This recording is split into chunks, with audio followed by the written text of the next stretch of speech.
para usted. En Contacto trae para usted todas las voces. Yo no puedo recibir un gobierno con estos adeudos. Es completamente falso eso. No hubo una sola víctima. Las opiniones. Hemos actuado de frente. Yo no voy a iniciar mi gobierno dando pasos fuera de la ley. El acontecer de los temas más relevantes en la mesa de análisis. Hola, ¿qué tal? Qué gusto saludarle. Ya estamos de nueva cuenta, como todas las tardes de viernes, a través de Digital 96.9 de FM en nuestra mesa de análisis. Soy Luis Ramírez Vaqueiro. Le agradezco su sintonía y su preferencia. Le agradezco también a nuestra compañera Leti Silva que nos precedió con la información. Y bueno, esta tarde para hablar hoy específicamente de un tema que es de suma relevancia y que debe de usted poner atención porque ha comenzado de manera formal el proceso electoral en Veracruz, el proceso electoral sucesorio, y por primera vez habremos de tener una elección concurrente en donde se irá a las urnas para elegir 5 espacios distintos, 5 cargos diferentes, desde el presidente de la República, desde sus representantes populares en el orden federal, diputados y senadores, pero también habrá usted de elegir gobernador del estado y también representante popular en el Congreso de Veracruz. Son 5 elecciones el mismo día y por esa razón es que hemos decidido hablar del tema electoral. Yo le agradezco esta tarde el que se encuentren con nosotros 2 expertos en la materia, uno de ellos árbitro de la contienda electoral, y por eso le agradezco a Juan Manuel Vázquez Barajas, consejero del Organismo Público Local Electoral El Venir. Juan Manuel, muchísimas gracias por estar aquí esta noche. Un gusto estar contigo y espero que podamos debatir ampliamente estos grandes temas. Claro, y sobre todo también a saludar a un amigo institucional, ya parte de la casa, compañero de trabajo con nosotros a través de lo que hemos conocido, le hemos presentado como Cónclave Electoral, catedrático, investigador, responsable del Centro de Estudios de Opinión de la Universidad Veracruzana, el doctor Claudio Rafael Castro López. Claudio, muchas gracias como siempre por venir. Juan Manuel, un gusto. Auditorio, saludos. Y bueno, pues vamos entrando en materia, sobre todo porque a los mexicanos hay muchas cosas que les interesan, sobre todo cuando entramos en el asunto de los procesos electorales, pero hay que fiscalizar, hablar del tema de los presupuestos. Pero vámonos por las primeras partes, como dirían. A ver, Juan Manuel, se instituye que a partir de el pasado miércoles, 1 de noviembre, inicia de manera formal el proceso sucesorio del proceso electoral 2017-2018. ¿Qué es lo que sigue dentro de todo esto? Sí, Luis, el 1 de noviembre tuvimos la sesión de instalación formal, como todos sabemos, en el Museo de Antropología de esta ciudad. Hicimos una sesión solemne en la que cada consejero, consejera o representante de partido político fijó la postura de lo que se espera de este proceso electoral. ¿Qué se espera? Pues una elección compleja, bien lo decías. Estamos en presencia de la primera vez que en Veracruz se van a instalar casillas únicas, que serán un medio para recolectar el voto tanto de la elección federal como de las locales. Entonces, en esas casillas se va a recolectar 5 votos diferentes. Lo decías muy bien: presidente, diputado, senador federal, diputado federal, y gobernador y diputación local. Esas 5 elecciones implican un gran esfuerzo de coordinación interinstitucional y NEOPLE. ¿Qué esperamos del proceso electoral? Un esfuerzo extraordinario de trabajo entre el INE y el OPLE, porque es fundamental que los integrantes de las casi 10.500 casillas que se van a instalar estén capacitados para poder contabilizar bien esos votos. Y el OPLE tiene que garantizar la operación de 30 consejos distritales. Ahí está el gran reto INE-OPLE de cara a la elección. Es un tema complejo, como bien le decíamos a usted, porque por primera vez va usted a encontrar cuando se presente a la fila de votación, y esperemos que en esa fila las colas sean copiosas, que sumen muchos los ciudadanos esa aportación, esa parte democrática y civilidad democrática que debe de haber. Hay que ir a votar, hay que ejercer el voto, pero va a encontrar usted 5 mamparas, bueno, no 5 mamparas, 5 urnas diferentes, y tendrá usted que cruzar pues 5 veces una boleta distinta para que pueda usted elegir esto. ¿Se debe de confiar, Claudio, en el árbitro del proceso, y por qué hay que confiar en ellos? Sí, yo pienso que en Veracruz hay 2 procesos recientes, el del 16 y justamente el de este año, que han abonado a la credibilidad del árbitro en Veracruz concretamente, se instrumentaron algunos elementos que dieron certeza a la elección. Yo creo que esto como punto de partida es muy bueno. Otro punto es, he escuchado en los discursos de instalación que hay un desencanto por la democracia. Sí. Y yo creo que es un desencanto en el ejercicio de algunos gobiernos. O sea, definitivamente los instrumentos democráticos ahí están. Hay una normatividad, hay una serie de elementos que deben de abonar a la confianza ciudadana en esto. Es decir, queremos participación ciudadana, no solo en el voto, sino una exigencia a quienes nos gobiernan en su momento, tanto en el ejecutivo como en el legislativo. Esa parte debe de derivar de los ciudadanos y de tal modo que los elementos que deba de cumplir el INE y el OPLE en cuanto a la normatividad y legislación, ahí están, y creo que el OPLE Veracruz tiene elementos de credibilidad por su trabajo anterior. Ahí está lo que se abona. Lo cierto es, debe usted de verdad confiar en el proceso electoral, porque son ciudadanos como usted los que van a participar del proceso de recuento, de insaculación, del proceso de montar la propia casilla cuando usted vaya a votar. Son ciudadanos, son sus vecinos, es la gente que usted pues conoce. A ver, Juan Manuel, ¿por qué se lanza posterior a la instalación formal, al discurso del presidente del OPLE, de los partidos políticos, se hacen otras sesiones de orden extraordinario? Porque de manera inmediata y en paralelo ya se debe de comenzar a operar lo que es el proceso electoral. Han lanzado 3 convocatorias. ¿Para qué son estas convocatorias? Y te preguntaría, una de ellas incluye el tema de los candidatos independientes. Y en ese sentido, cuando hablamos de candidatos independientes, pues pareciera que esta figura que nació a partir de este 2000, vamos a decirlo, 2017, ese proceso se complica, se empantana para que aquellos que están pues interesados en aspirar o contender, pues puedan rectar las firmas, porque está complicado, ¿no? Así es, Luis, Claudio. Como siempre es un gusto para mí compartir la mesa con Claudio. Como bien decías, un gran académico, investigador de nuestra máxima casa de estudios. ¿Por qué lanzar al mismo día 3 convocatorias muy importantes? Empiezo con una de ellas, porque es importante creer en el proceso electoral. Es importante creer que los consejos distritales estarán integrados por ciudadanos que buscan que el voto se respete. El tema de que hemos vivido en México, si lo electoral y lo pragmático que son las elecciones sirven o no para que haya una sociedad mexicana mejor, con mejores derechos, con el goce pleno de las garantías constitucionales. En este ejercicio de balance inicial del proceso, el gran reto para quienes van a competir tendrá que ser la confianza en el árbitro.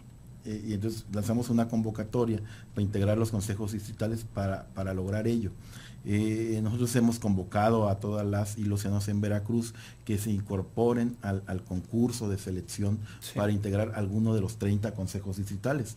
En Veracruz hemos hecho algo muy diferente a lo que se ha hecho en otros estados. Nosotros hemos incorporado 2 técnicas que nos han ayudado a que lleguen los ciudadanos mejor preparados para hacer la función electoral. Hemos incorporado un examen técnico y de conocimientos generales que permita a los ciudadanos incorporarse. Quien pasa y está en esa actitud de ser los mejores podrán ir a una entrevista. Posterior a esa entrevista, una valoración curricular, y después vendrá el nombramiento del OPLE. Hemos siempre previsto que este examen técnico no lo hace el OPLE, no lo hace el INE, es un ejercicio no del árbitro. Nosotros nos enrolamos con una institución académica a efecto de que sea quien haga el examen, quien lo diseñe, quien lo aplique y quien lo evalúe. ¿Por qué lo hacemos? Lo hacemos porque buscamos a los mejores ciudadanos y queremos que sean imparciales. Esto es, que sean genuinamente ciudadanos. Esa es nuestra búsqueda. ¿Cuál es el periodo de inscripción? Del 2 al 21 de noviembre. Todos los ciudadanos que quieran se pueden registrar online. Está ahí nuestra página web donde se pueden incorporar. En este sentido, yo considero que esa es la búsqueda de esa primera convocatoria. La segunda tiene que ver con los candidatos independientes. Esto es, así como hay casi un poco más de 80 aspirantes a ser independientes para candidatos a presidente de la República, también abrimos ya la convocatoria para quienes aspiren a ser candidatos independientes a la gubernatura del estado de Veracruz. ¿Cuál es este periodo? Todo el mes de noviembre y hasta el 1 de diciembre tendrá toda aquella persona interesada o ciudadano o ciudadana para manifestarle al OPLE Veracruz su intención. Posteriormente, entre el 6 de diciembre y el 16 de febrero de 2018, deberá recolectar el apoyo ciudadano. Y aquí viene la pregunta, ¿cuántas firmas requiere, cuántos apoyos requiere un independiente? Un independiente, y aquí hay que precisar muy bien, porque son dos cosas distintas. Son candidatos independientes a las diputaciones locales y a la gobernatura del estado. Para los diputados locales, decías, se debe de alcanzar un porcentaje absoluto, que es del 3%. Del 3% de los ciudadanos empadronados en la lista nominal de electores. Y eso se circunscribe a un distrito específico. Exactamente. Okay. Por ejemplo, para gobernador, pues en promedio nosotros ahorita tenemos empadronados 5.6 millones de ciudadanos en la lista. Eso significa entonces que el término promedio anda más o menos en los 169,000 apoyos, que el ciudadano que aspire debe reunirlos en ese periodo de 60 días que refería. 160,000 firmas. 169,000 más o menos en promedio. 170,000 máximo. Ahora, los distritos... Para gobernador. Para gobernador. Y los distritos pues irán comportando en función de la cantidad de ciudadanos inscritos en cada uno de ellos. Por ejemplo, el distrito 1 del norte de Pánuco, 5,683 firmas. Para quien aspire. Quien quiera ser diputado en ese distrito. En ese distrito. Podemos poner otro ejemplo que lo hace un poco diferente. Puede ser el distrito, por ejemplo, el distrito 4 de Álamo. Ahí se requieren 6,035. Como podrás ver, ahí hay una pequeña diferencia. Una variación. De 300 firmas.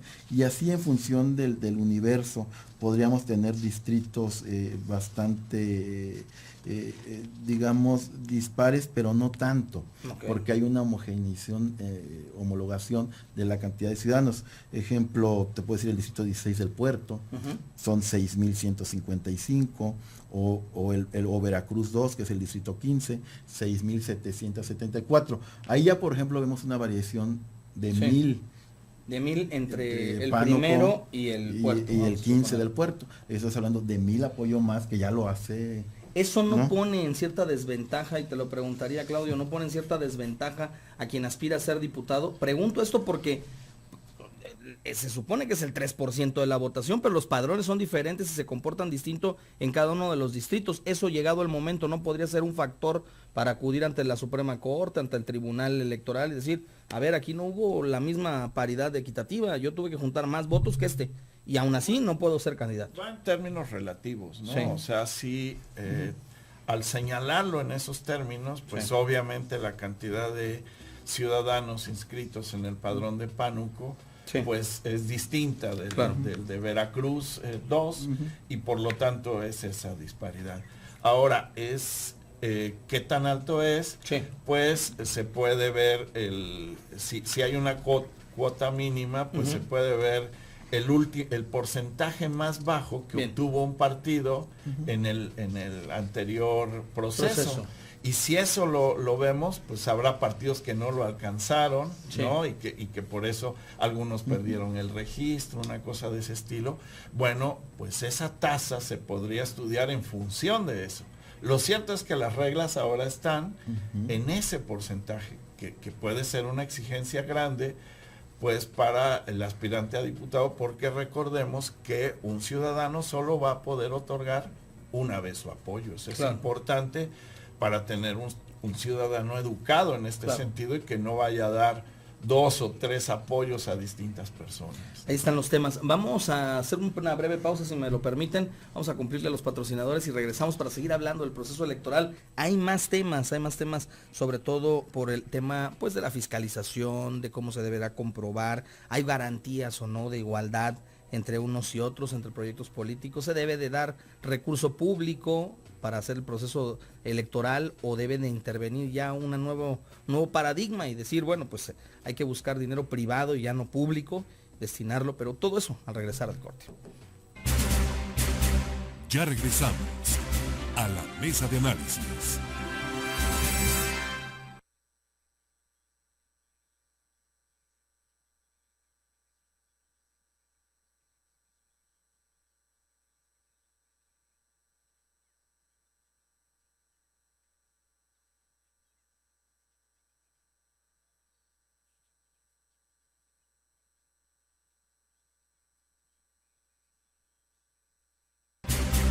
Estamos de regreso en la mesa de análisis.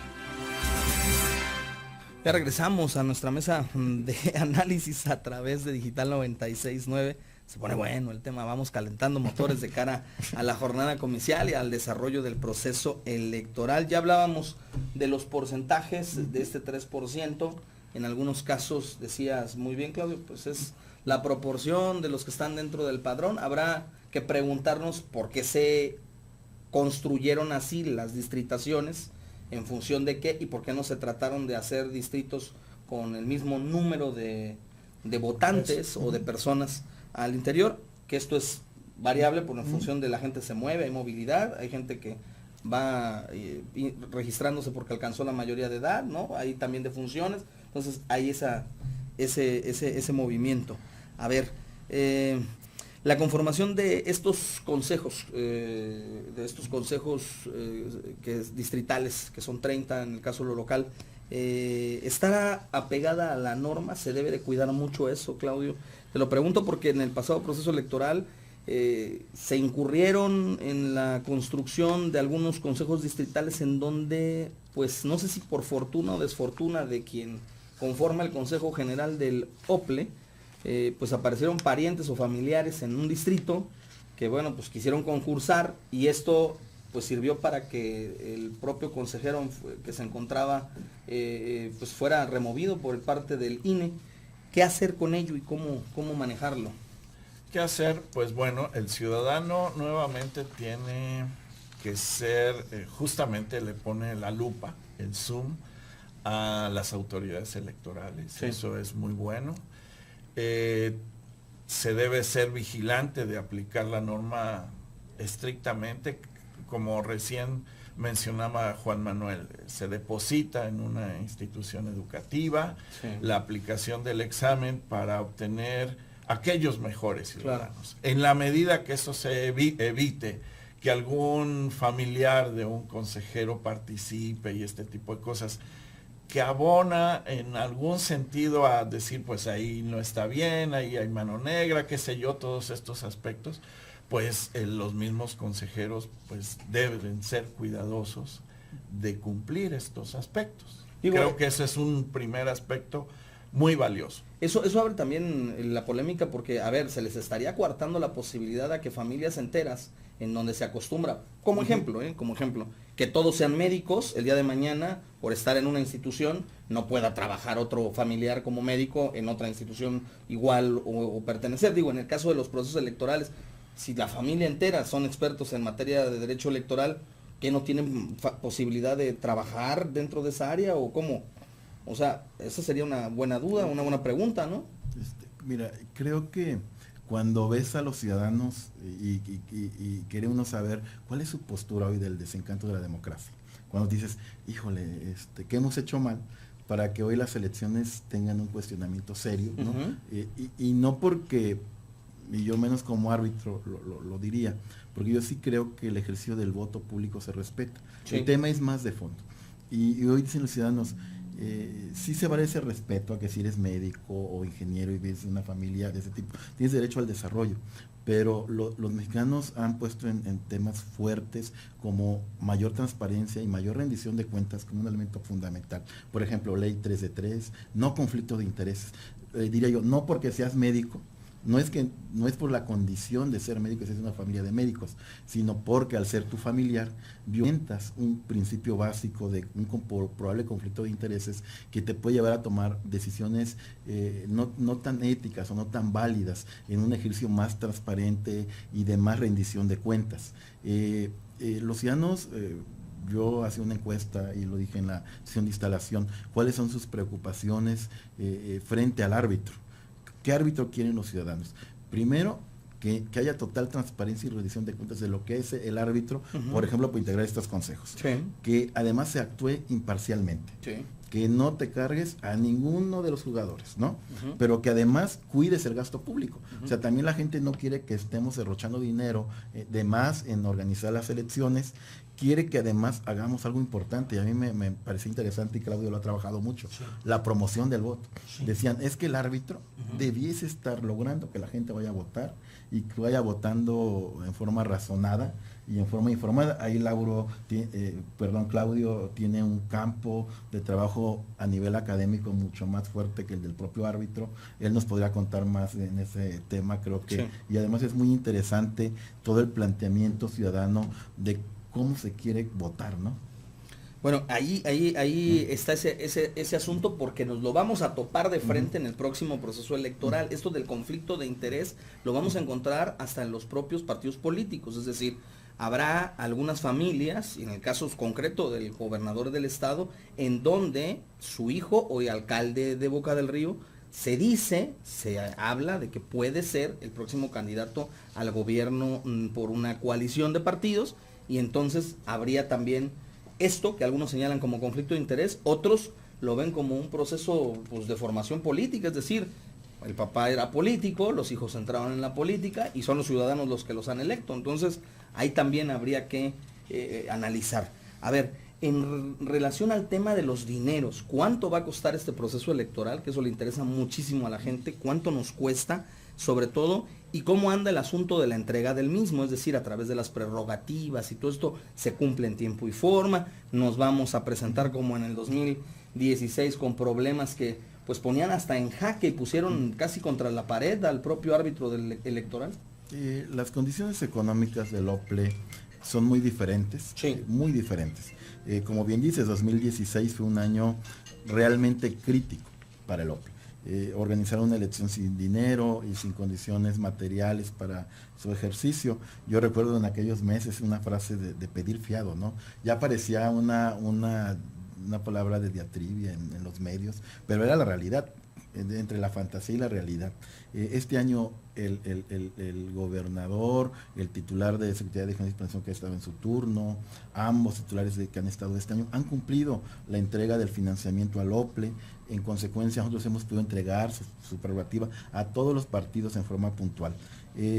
¿Cuánto van a costar las elecciones? Decías, pues van a costar en términos como está ese diseño constitucional al cual se refería Claudio. Así está ahora el diseño, así están ahora las reglas y son las que hay que operar.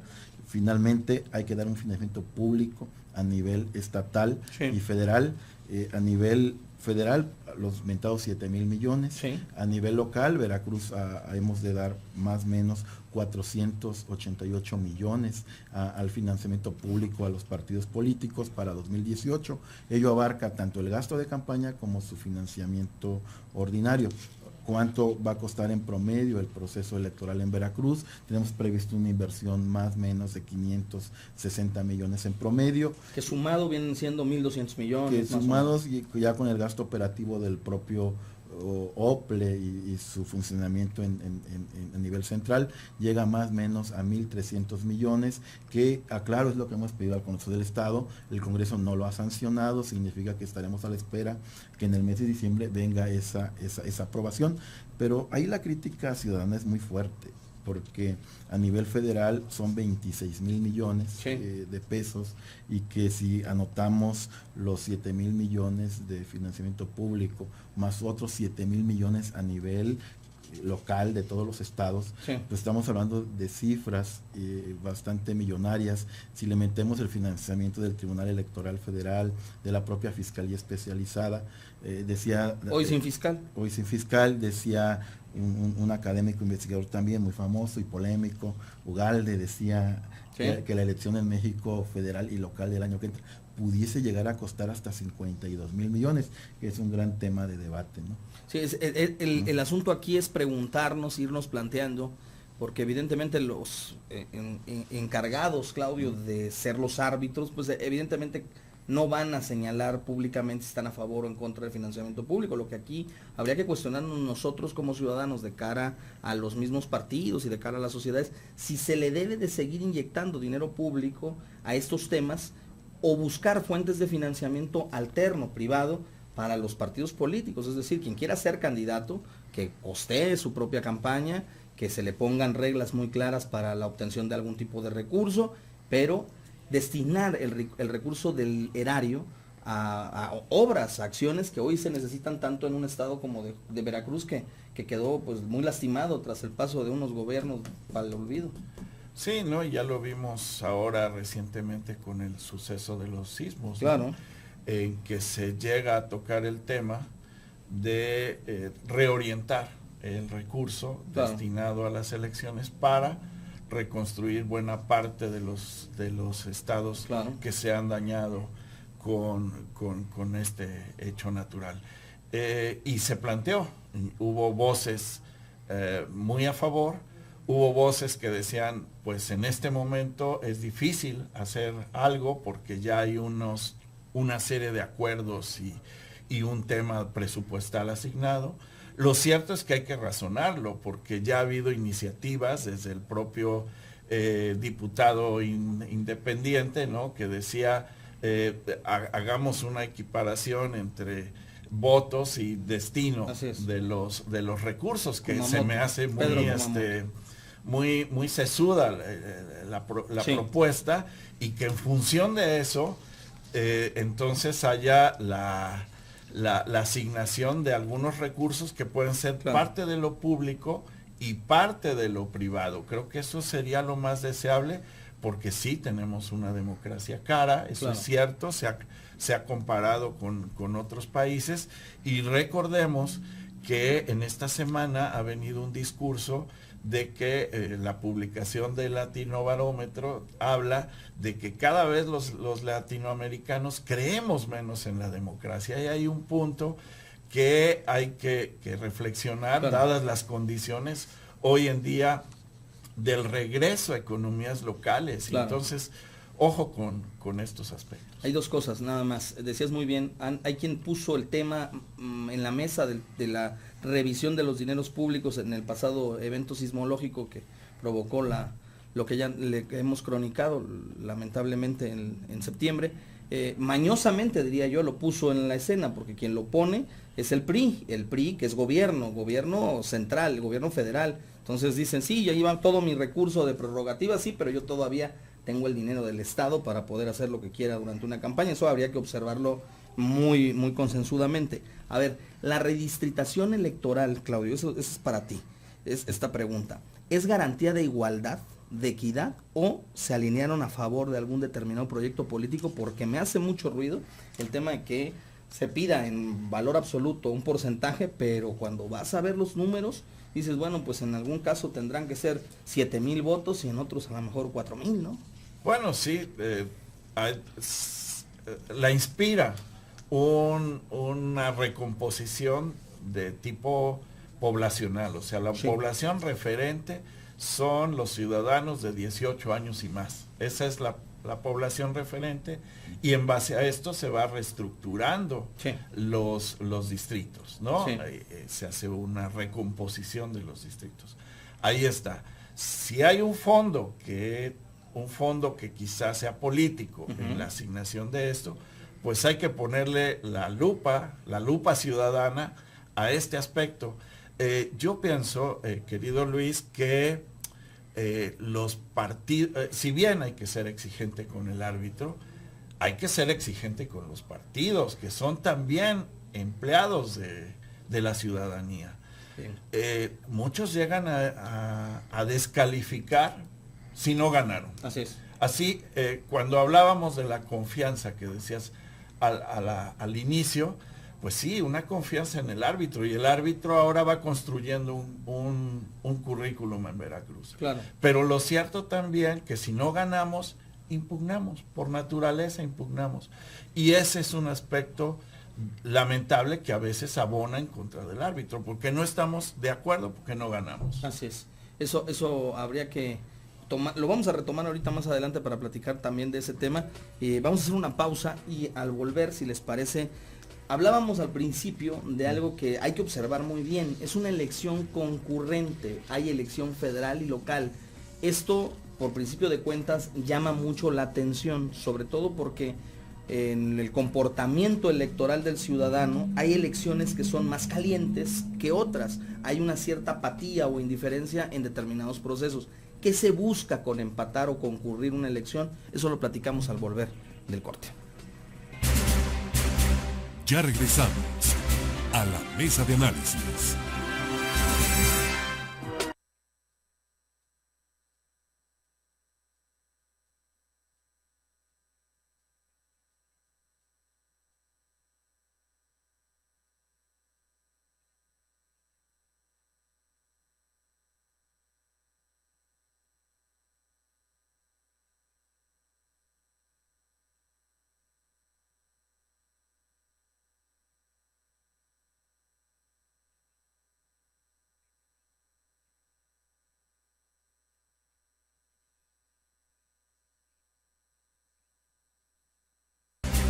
Estamos de regreso en la mesa de análisis.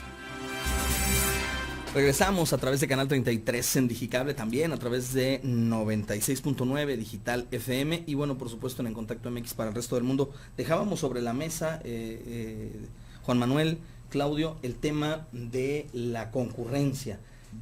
Mucho se ha hablado, mucho se ha señalado que en los procesos democráticos de nuestro país había un cierto juego mañoso por mantener ese control político y no hacían concurrir las elecciones o coincidir o empatar a efecto de que el mismo día votáramos todo para que no tuviéramos que estar erogando más gastos y gastos y gastos de campaña. ¿Qué finalidad tiene esto? ¿Va a afectar este proceso? ¿Se descuidará otra elección? ¿Cómo lo ves? Mira, 2014 fue el año de la gran reforma político-electoral en México. Sí. Ya venía la gran crítica de ese tema años atrás, del por qué no tener una mesa única de recolección de votos, Sí. por qué no votar el mismo día la presidencia, las gubernaturas, las diputaciones federales y locales y las senadurías. Pero hay un federalismo, hay un pacto federal que también nos obliga a que los regímenes interiores de los estados Sí. se cuiden y se cuide la autonomía y la política regional que hace que México sea plural y diferente. Sí. O sea, tenemos que buscar un equilibrio entre federalismo y regionalismo Ujú. y al mismo tiempo que nos salga barato. Entonces, Los sismos. los sismos, por ejemplo. Entonces, ahí yo creo que 2014 lo que busca es que en forma ordenada, por lo menos una elección sea concurrente, pero al mismo tiempo dar esa libertad de configuración regional. ¿Qué pasa con la concurrencia? ¿Es válida? Yo creo que sí, que es un buen esfuerzo, que vale la pena, que eso hace que el INE y el OPLE de Veracruz y así en cada estado pues tengan que ponerse de acuerdo y trabajar juntos, si no las elecciones no salen bien. Eso es un gran reto para ambas instituciones. ¿Cuál problema yo veo? Sí. Técnico. Es que seguimos votando como hace 30 años en papel y seguimos votando con mecanismos muy ortodoxos de levantamiento de grandes actas muy largas y de sistemas y métodos de cómputo de votos muy antiguos. Y eso hace que ahora ante una concurrencia de hasta 6 elecciones en ciertos estados, imaginemos lo complejo que va a ser para esos funcionarios computar 6 urnas. Entonces yo diría, es válido, es adecuado, es conveniente técnicamente que haya concurrencia y que ya dejemos de gastar dinero en elecciones, pero falta la segunda parte de la reforma y ahí Claudio nos podrá quizá auxiliar en ese tema. Claro. Porque él tiene un centro de estudios y opinión política que tiene muchas mejores técnicas de recolección de datos y de votos. Y yo diría, no faltaría reformar esa forma de cómo votamos en México. No tendríamos que cambiar... abrirnos a las tecnologías. A las tecnologías y la innovación tecnológica. Lo digo no como árbitro, lo digo como ciudadano en esa otra parte. No tendríamos que replantear esos mecanismos que abaraten las elecciones, y mi respuesta es sí. Creo que después de la concurrencia 2018, donde habrá 30 elecciones locales con la federal y las 3 federales, tendrá que haber un llamado a buscar ese nuevo método de votación en México, Luis. Ahí está el tema, Claudio, como dicen, ahí te pasaron la pelota. Evidentemente el avance tecnológico permitiría que en nuestro país hoy en día se pudieran hacer muy diferentes los procesos electorales. Simplemente con la utilización de un dispositivo móvil podríamos estar ejerciendo el voto sin necesidad siquiera de tener que ir o presentarse en la misma urna. Pero ¿por qué no se emplean? Y también la pregunta, este fenómeno de hacer coincidente los procesos electorales busca generar un ahorro de orden económico o en la realidad pretende ayudar a construir un proyecto político, a mantener un proyecto político. ¿Qué es lo que se observa?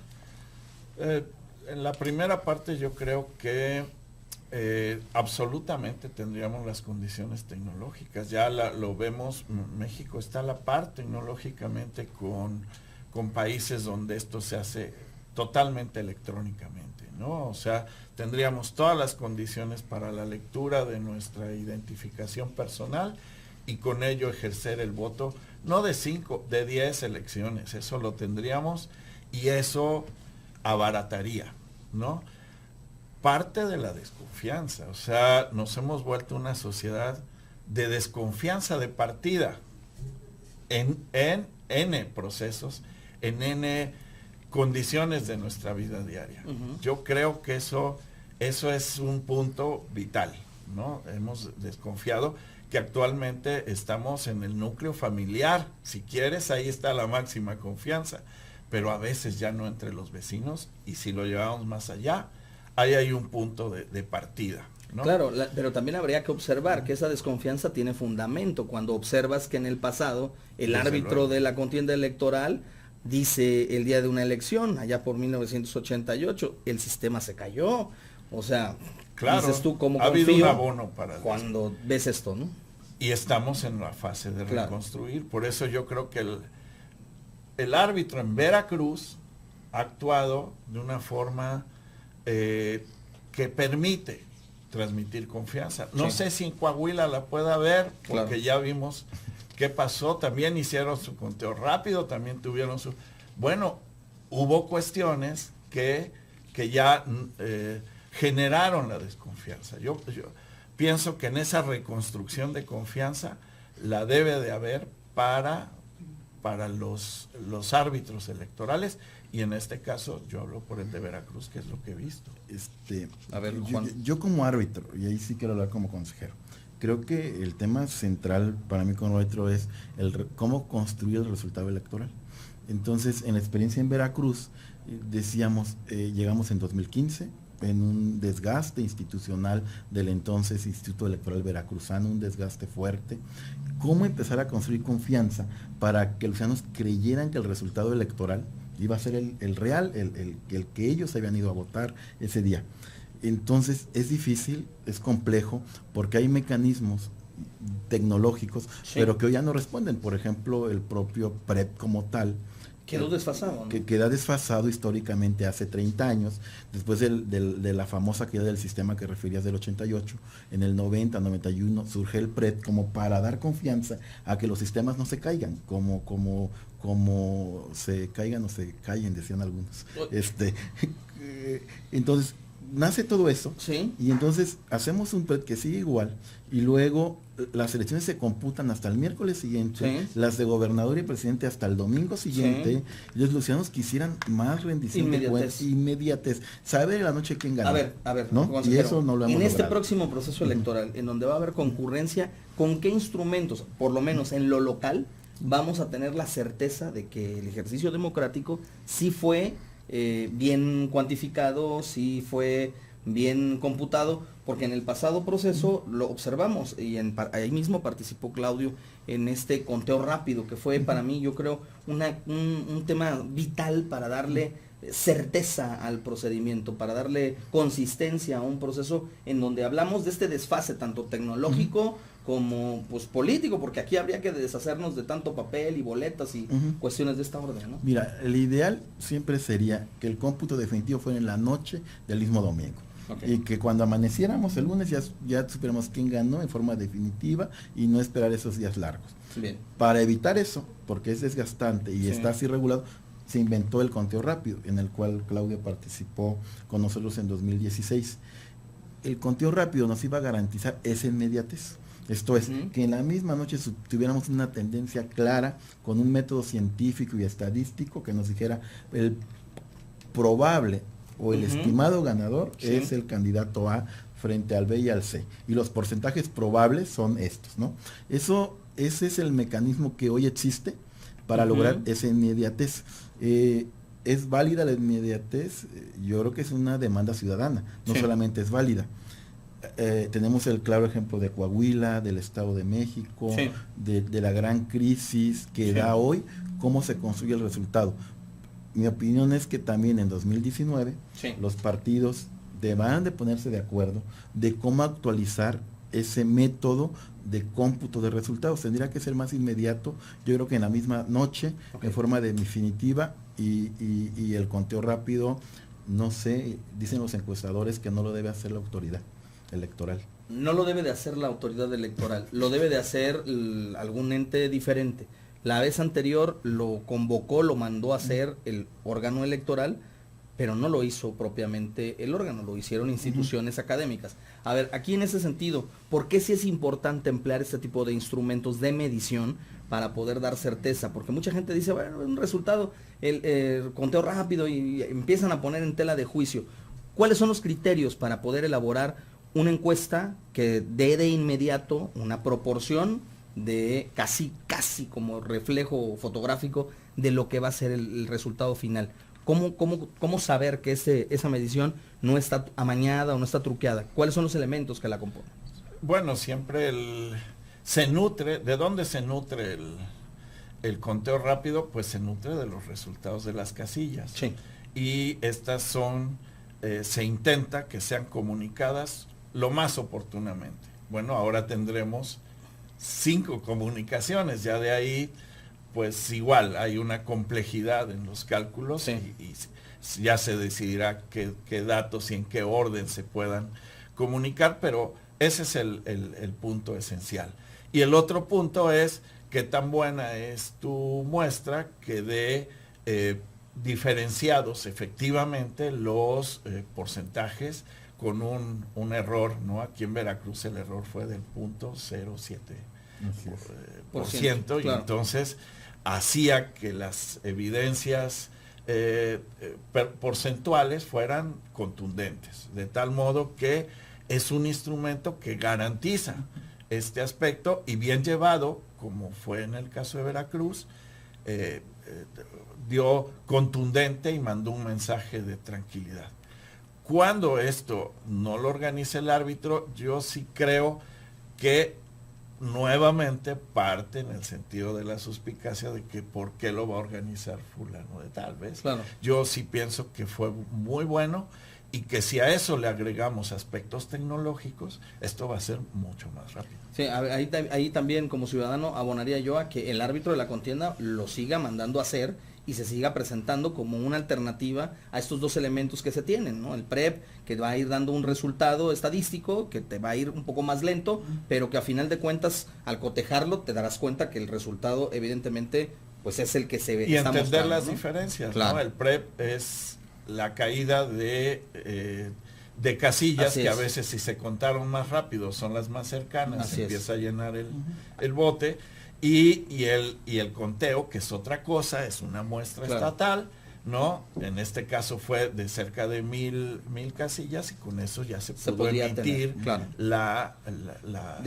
las más de 10.500 que se lograrán instalar en Veracruz. A ver, Juan Manuel, un tema también importante que vamos a estar viendo de cara al proceso es la aparición y manejo de encuestas construidas por los institutos políticos, por algunos medios de comunicación. ¿Por qué hay que tener cuidado con el manejo de la encuesta, sobre todo para que el ciudadano de a pie que no conoce del tema estadístico, que no sabe cuál es un punto de inflexión, cuáles son los niveles de confianza, los tamaños de las muestras, todo esto que finalmente para quien sí tiene conocimiento matemático sobre el asunto, pues es claro, pero para el ciudadano de a pie dicen, bueno, ¿por qué un día apareció en este punto este personaje y a las 2 semanas muestra esta tendencia? ¿Qué manejo se le va a dar? ¿Se va a permitir, por ejemplo, que se utilicen las encuestas de salida, las spot, exit poll, ¿no? Que les llaman? ¿Qué instrumentos se les va a dar facilidades o no a los partidos y a los candidatos para usar? Ok, no respondimos un poco la pregunta, te digo rápido, sí habrá conteo rápido en 2018. Muy bien. La gran discusión es, ¿lo hace el INE o lo hace el OPLE? Estamos en ese momento. Habrá PREP también, ¿no? Claro. En esa forma ordenal. De la segunda pregunta de encuestas. Es un tema bastante polémico. Siempre la autoridad electoral tiene la obligación de seguir las encuestas. Hay una regla, los encuestadores, sean empresas o sean personas físicas, están obligados a notificar al OPLE todas las encuestas que realicen y además deben entregar el diseño muestral que hagan y nos deben dar toda una notificación del resultado de ese ejercicio. Lamentablemente nosotros somos una autoridad solamente de registro. Nosotros no analizamos, y la ley no nos lo permite, si fue bien usada, si esos datos se usan por una estrategia político-electoral. Eso ya está en las libertades que tienen los partidos y candidatos de ese uso. En México es válido hacer encuestas antes del proceso electoral y una vez concluida la elección pueden hacer exit poll o pueden hacer también sus conteos rápidos en términos reales. Esas técnicas están disponibles para cualquier empresa privada o persona física. La autoridad solo hace el registro de esa metodología. Sí, yo te diría que, abonando a lo que acaba de decir Juan Manuel, creo que las mismas encuestadoras van construyendo sus currículums. Claro. Y ahí tenemos grandes equivocaciones, claro. Y lo hemos vivido ejercicio tras ejercicio, y a veces pues los medios y los ciudadanos debemos ser atentos a todo esto. A ver, por último, porque ya se nos acabó el tiempo, nada más rápidamente, hay escenarios que dentro de las empresas periodísticas o también de las instituciones académicas se intentan ejercer con espacios de libertad para la discusión del tema democrático. Caso concreto, nosotros hemos venido desarrollando este proyecto de cónclave electoral y en el caso de la Universidad Veracruzana está voto informado. ¿Qué tanto se le debe de fomentar y se debe de apoyar e incentivar la realización de este tipo de eventos o de programas, sobre todo para que el ciudadano esté bien enterado? Creo que es vital hacerlo. Creo que tenemos una serie de déficit. No hemos logrado que los ciudadanos salgan a votar. Técnicamente en Veracruz hemos superado el 60% en las últimas elecciones. En la de 16 fue de 54% en la elección de gobernador. En la de este año fue de 58 y poquito más por ciento. Pero aún así son casi 6 de cada 10 veracruzanos que salimos a votar. ¿Qué hace falta? No solo es que el voto sea informado, hay que lograr que la gente salga a votar, que vuelva a creer en la democracia. Entonces te diría, sí, es muy importante este tipo de programas y es muy importante lo que ha hecho la Universidad Veracruzana. Creo que el trabajo genuino que han hecho allá de que hacer que el voto, no solo que la gente salga a votar, sino que salga a votar con información, que pueda elegir bien, que tenga el contexto nacional, local, que tenga datos. Ahí mi reconocimiento a la Universidad Veracruzana de ese esfuerzo, de ese gran proyecto que implementó en Veracruz y que implementó en los últimos 2 años, creo que es un trabajo digno de reconocer.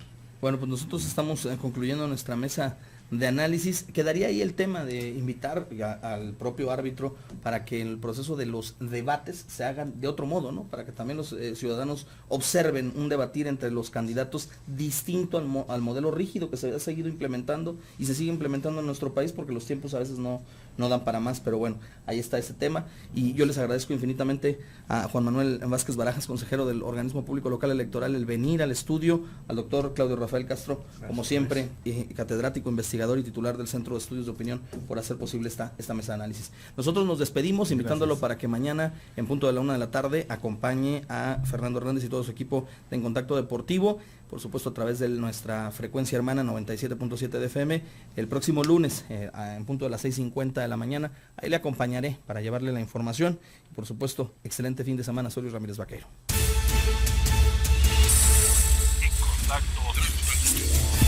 En contacto trajo para usted todas las voces, las opiniones, el acontecer de los temas más relevantes en la mesa de análisis.